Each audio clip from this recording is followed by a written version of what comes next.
Hi, I'm John Green. This is Crash Course World History, and today we're going to return, sadly for the last time on Crash Course, to China. By the way, Stan brought cupcakes. Oh, good. I wish I could draw some parallel between this and China, but I got nothing. They're just delicious. I'll sure miss you, piece of felt Danica cut out in the shape of China using blue because we felt like red would be cliche. Mr. Green, Mr. Green, Mr. Green! You don't get to talk until you shave the mustache, me from the past. So the 20th century was pretty big for China because it saw not one, but two revolutions. China's 1911 revolution might be a bigger deal from a world historical perspective than the more famous communist revolution of 1949, but you wouldn't know it because one, China's communism became a really big deal during the Cold War, and two, Mao Zedong, the father of communist China, was really good at self-promotion. Like, you know, his famous book of sayings? Pretty much everyone in China just had to own it. And I mean, had to.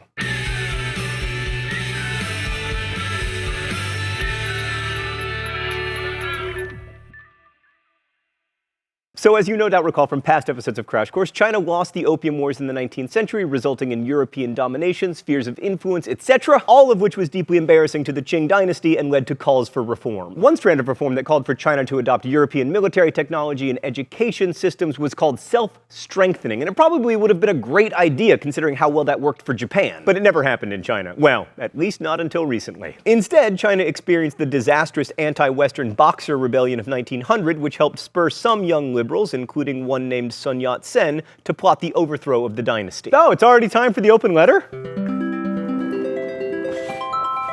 An open letter to Sun Yat-sen. Oh, but first let's see what's in the secret compartment today.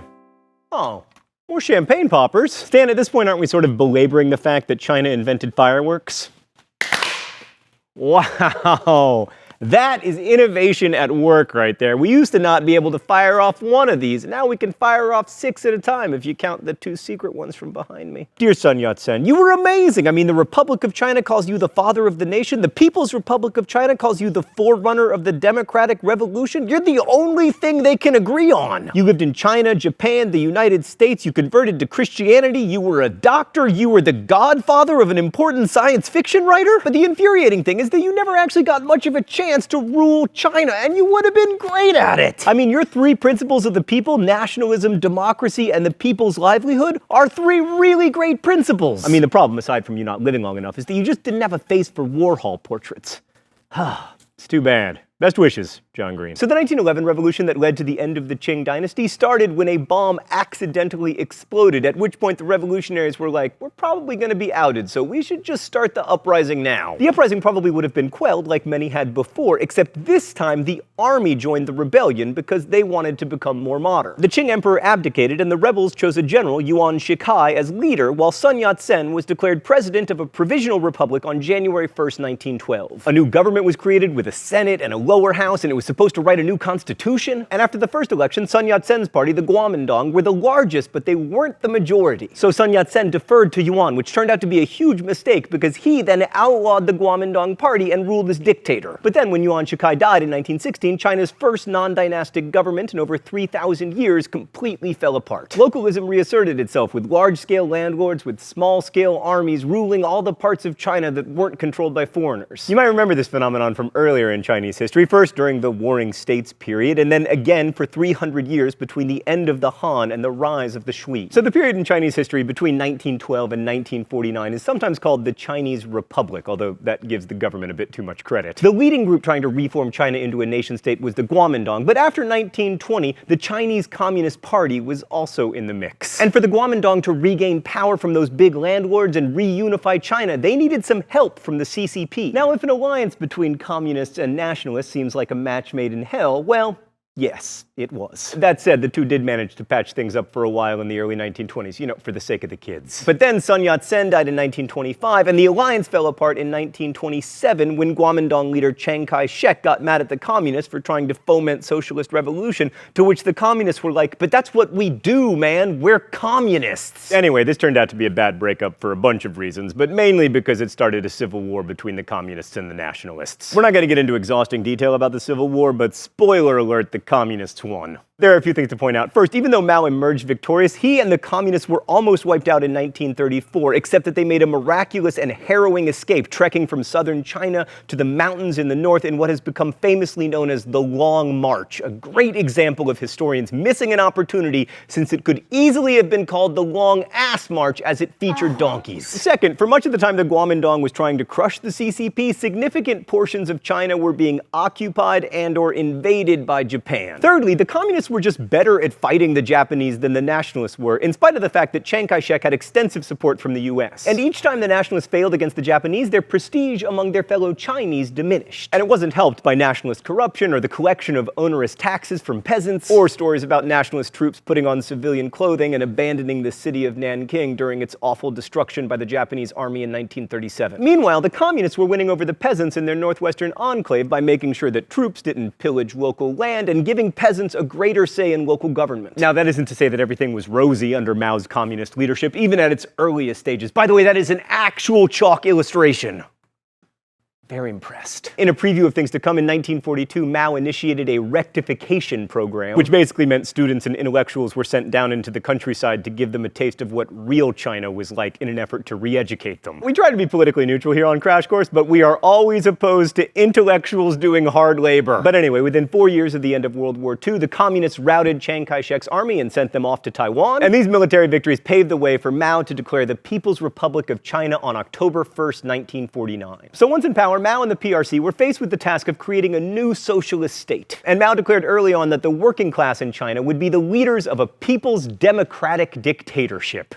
Oh, democratic dictatorships, you're the best. It's all the best parts of democracy and all the best parts of dictatorship. You get to vote, but there's only one choice. It takes all the pesky thinking out of it. The PRC promised equal rights for women, rent reduction, land redistribution, new heavy industry, and lots of freedoms, including freedoms of thought, speech, publication, assembly, association, correspondence, person, domicile, moving from one place to another, religious belief, and the freedom to hold processions or demonstrations. Yeah, no. Even putting aside the PRC's failure to protect any of these rights, Mao's China wasn't much fun if you were a landlord or even if you were a peasant who'd done well. Land redistribution and reform meant destroying the power of landlords, often violently. But centralizing power and checking individual ambition proved difficult for the government, and it was made harder by China's involvement in the Korean War, which helped spur the first mass campaign of Mao's democratic dictatorship. Designed to encourage support for the war, the campaign was called the Resist America and Aid Korea campaign, and it resulted in almost all foreigners leaving China. A second campaign against counter-revolutionaries was much worse. People suspected of sympathizing with the Kuomintang or anyone insufficiently communist was subject to humiliation and violence. Between October 1950 and August 1951, 28,332 people accused of being spies or counter-revolutionaries were executed in Guangdong City alone. A third mass campaign, the 3 Anti campaign, was aimed at reforming the Communist Party itself, and the final mass campaign, the 5 Anti campaign, was an assault on all bourgeois capitalism, which effectively killed private industry in China. Very few of the victims of this last campaign actually died, but capitalism was weakened and state control bolstered. Okay, let's go to the thought bubble. Mao and the CCP set out to turn China into an industrial powerhouse by following the Soviet model. We haven't really talked about this, but under the Soviet system, Russia was able to accomplish massive industrialization, not to mention tens of millions of deaths from starvation, through centralized planning and collectivization of agriculture following what were known as 5-year plans. The Chinese adopted the model of the 5-year plans beginning in 1953, and the first one worked, at least as far as industrialization was concerned. In fact, the plan worked even better than expected, with industry increasing 121% more than projected. In order for this to work, though, the peasants had to grow lots of grain and sell it at extremely low prices. This kept inflation in check, and saving was encouraged by the fact that the 5-year plan didn't have many consumer goods, so there was nothing to buy.